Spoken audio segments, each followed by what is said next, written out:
Kayo po ba ay hindi ganon kagandahan ang takbo ng inyong pamumuhay nitong sumapit ang April?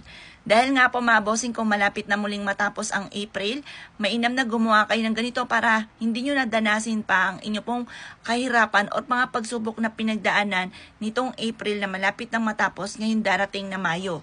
Kaya mas mainam kayo po ay gumagawa ng mga pampaswerte sa unang pasok ng buwan, unang araw at ang pagtatapos ng buwan mga bossing. Upang sa ganon, yung pagtatapos, kung ano man ang mga pagsubok ng pinagdadaanan, matuldukan na at hindi nyo pamdanasin sa susunod na buwan.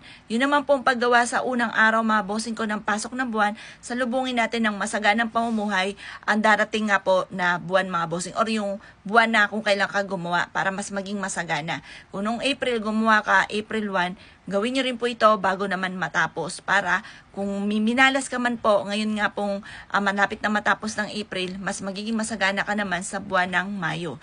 Ngayon pa mga bossing, kailangan lamang po natin ng 20 pesos na bago. Yan, yung 20 pesos na ito ay may pinaka-lining na rose gold. Ang rose gold ay mabilis na pagtugon sa mga ninanais natin.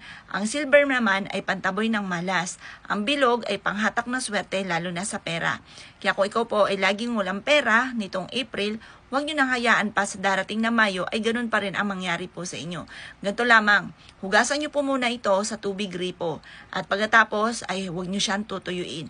Mag-wish ka habang ito po ay basa. Umarap ka sa gawing silangan ng mga bandang alas 7 ng umaga. At pagkatapos ay wish nyo ang lahat ng gusto ninyo. Makabayad na ako sa aking mga pagkakautang, lagi akong swertin, manalo na ako, or kaya magkaroon ako ng malaking benta, at mas maging masagana ang pamumuhay namin ng buong pamilya. I-wish nyo na lahat ng gusto nyo na walang gamit na sana, direct to the point. Pagtapos ka na mag-wish, eto pa mga bossing ko, ay hayaan nyo na ibilad sa sinag ng araw hanggang alas 8 ng umaga. Alas 7 ng umaga ka mag-wish at matapos mo na mag-wish, ibilad siya hanggang alas 8 ng umaga. Mainit talaga po ito, lalo't napakainit ang panahon ngayon. Ngayon pa mga bossing, yung init po niyan ay magtatawag ng swerte po sa inyo. Ito po ay dadaling ka lagi kung saan lagi ikaw ay suswertihin. Isa po ito sa mga sikreto. Kaya kung kayo po mga bossing ko ay gusto ninyo na lumebel up ang swerte nyo ngayon darating na buwan ng Mayo, ito ang kailangan po ninyo. Huwag na huwag kang magpapawala. Ang dulot nito ay napakaswerte. Basta lagi kang positive. Pagising sa umaga, lagi nyo sasabihin, magkakaroon ako ng maraming pera at hindi na ako muli mamumblema pa tungkol sa usapin ng pera at hindi na muli ako mamalasin pa. Ganon ang pag-wish na walang gamit na sana, direct to the point.